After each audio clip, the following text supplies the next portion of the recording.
Welcome to series Explained, The Last Frontier Season 1 Episode 4। Alaska के जंगल के बीच किसी federal criminal को बियर ट्रैप में फंसा हुआ देखना कोई आम बात नहीं है। किटी की टांग में गहरा जख्म है और वो दर्द से चिल्ला रही है। अच्छा हुआ कि उसके साथ विवेन है जो उसको मदद करने के लिए रेडी है। लगता है कि किटी और विवेन का पुराना कनेक्शन है और वो उसके लिए काम करती है। वेव का अपना एक प्लान है। वो पास के घर में घुस जाती है और वहाँ की रहने वाली रूथ रीड को गन पॉइंट पर ले लेती है। उसका मकसद है सिर्फ मदद लेना, पर बात कुछ और ही बन जाती है। किटी पहले तो बचने के लिए थैंकफुल लगती है, पर जैसे ही उसे मौका मिलता है वो रूथ को मार देती है। फिर दोनों उसकी बॉडी घर के अंदर खींच कर ले जाते हैं। ये सब देखकर लगता है जैसे क्रैश बोर्ड के बाद पूरा फायर बॉक्स एरिया एक अजीब हालत में आ गया हो। रूथ असल में एक ट्रूपर थी और उसका मरना पुलिस के लिए बड़ा शौक है, पर किटी और वेव के लिए ये एक रिलीफ था। लेकिन रूथ पूरी तरह से मरी नहीं थी। उसने फाइट करने की कोशिश की, पर किटी ने उसका काम तमाम कर दिया। इस सीन के बाद FBI आ जाती है और इन्वेस्टिगेशन स्टार्ट हो जाती है। फ्रैंक और सिडनी भी साइट पर पहुंचते हैं और ट्रायल कैमरा चेक करने के बाद समझते हैं कि ये कांड हावलॉक का नहीं है। पर एक छोटी चीज से क्लू मिलता है कि वीव ने जो स्वेटर पहना हुआ था जो हावलॉक ने फ्रैंक के लिए दिया था, मतलब वेव और हावलॉक का कहीं न कहीं टकराव हुआ था। वेव और किटी अब एक डिनर पर रुके हैं, पर किटी की हरकतें सस्पिशियस लगती हैं। टेबल के पास ही एक ट्रूपर बैठा है। तब वेव अपनी एक्टिंग स्किल्स दिखाती है। एक बेचारी लड़की बनकर रोना धोना शुरू कर देती है। जैसे एक औरत और ट्रूपर उसके पास आते हैं। जब दोनों उन्हें हेल्प लेने जाते हैं, वे उनकी कार कीज को चुरा लेती है। दोनों फिर से हो जाते हैं। किटी का पास भी इंटरेस्टिंग है। उसने अपने 5 हस्बैंड्स को मार दिया था, जिसके बाद वो पकड़ी गई। अब वो रिच और एक्सपीरियंस्ड क्रिमिनल है। दूसरी तरफ वेव एक यंग कॉन आर्टिस्ट है जो 13 साल की उम्र से ही चोरी कर रही है। दोनों अब मिलकर अलास्का से भाग रहे हैं। अलास्का का मौसम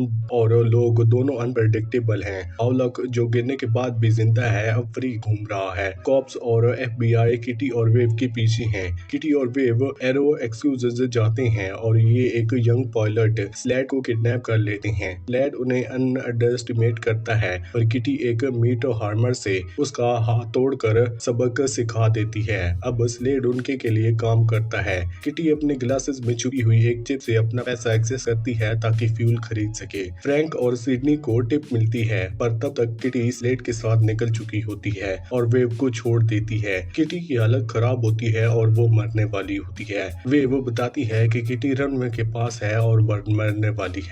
फ्रैंक और सिडनी तुरंत पहुंच जाते हैं। किटी भागती है, पर पुलिस उसे घेर लेती है। वो फ्रैंक से कहती है मुझे मार दो, पर फ्रैंक किसी को मार नहीं सकता, चाहे वो क्रिमिनल ही क्यों ना हो। आखिर में किटी फ्रैंक पर ही अटैक कर देती है और तब सिडनी उसे गोली मारकर खत्म कर देती है। किटी की यहीं पर कहानी खत्म हो जाती है। अलास्का बी ब्रीफ में एक ऐसी क्रिमिनल के रूप में जो मरने से पहले भी हार नहीं मानती। CIA हेडक्वार्टर में मार्क बहुत टेंशन में है। उसे कुछ ऐसा पता चलता है जिससे उसका दिमाग हिल जाता है। इतने में वो सिडनी को कॉल करता है, जिसका नाम लेने से भी वो अनकंफर्टेबल फील करता है। मार्क के पास एक सीरियस प्रॉब्लम है जो वो सिर्फ सिडनी के साथ शेयर कर सकता है। अब मार्क CIA ऑपरेशन फेल हो गया है। उन्होंने जिंदागो को एस्ट्रोबर्ग से पकड़ना था, पर वो टाइम पर भाग गया। मतलब हावलॉक ने उसे पहले ही टिप ऑफ कर दिया था। पर सवाल ये है कि उसको ये कैसे पता चला। मार्क के पास अब बस एक ही क्लू है, वो फोटो। उस फोटो में जिंदागो अपने घर के बाहर एक आदमी से मिल रहा है और उस आदमी से उसे एक छोटा ब्रीफकेस लिया है। CIA ने उस मिस्टीरियस आदमी का नाम दिया है द कुरियर। अब सिडनी को समझ आता है कि जिंदागो असल में वो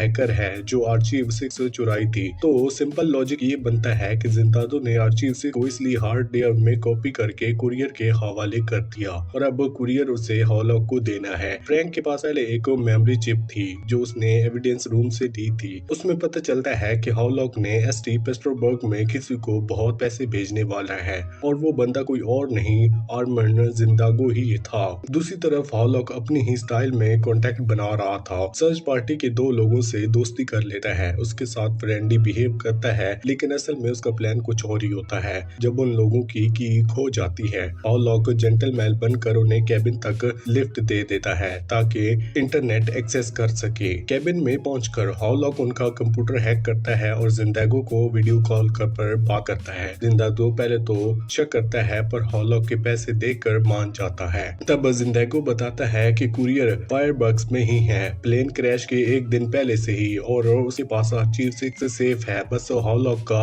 इंतजार कर रहा है। इसका मतलब है कुरियर वही आदमी है जिसके पास आर्चीव 6 है और वो उसे हॉलॉक को देने वाला है। पर फ्रैंक भी पीछे नहीं है। उसने अपनी टीम को बोला है कि फायरबग्स आने वाले हैं और अजीब फॉरेन विजिटर को चेक करो। जल्दी उन्हें एक आदमी मिलता है, वेंकट हाइगो, जिसका पासपोर्ट असली है पर डॉक्यूमेंट फेक हैं। नाम के लिए डी फेक आइडेंटिटी लगता है। अब फ्रैंक को समझ आ जाता है कि वेंकट हाइगो ही कुरियर है और उसे पकड़ना जरूरी है, वरना हॉलॉक फिर से गायब हो जाएगा। ऑनेस्टली ये कहना मुश्किल है कि सिडनी पर पूरा भरोसा किया जाए। वो बाहर से स्वीट और ऑनेस्ट लगती है, पर सीआईए एजेंट कभी अपने बारे में पूरी सच्चाई बताते हैं क्या? शायद नहीं, लेकिन फिर भी फ्रैंक का उसके लिए कंसर्न जेन्युइन लगता है। फ्रैंक की वाइफ सारा अपने ऑफिस में स्ट्रगल कर रही होती है। उसके बॉस ने उसे फोर्स किया है कि वो थेरेपिस्ट टॉड से मिले, वरना वो काम से कंटिन्यू नहीं कर सकती। टेड पहले एक नॉर्मल थेरेपिस्ट लगता है, पर बाद में पता चलता है कि टेड और सारा हाई स्कूल में एक दूसरे को डेट करते थे। थोड़ा ऑकवर्ड, राइट? थेरेपी के दौरान सारा अपने फीलिंग्स एक्सप्रेस नहीं करना चाहती। उसके पास एक गोल है, अपने बेटे ड्यूक को वापस घर लाना। जब टॉड उसे जेंटली पुश करता है तो वो एक बड़ा सीक्रेट बताती है। उसके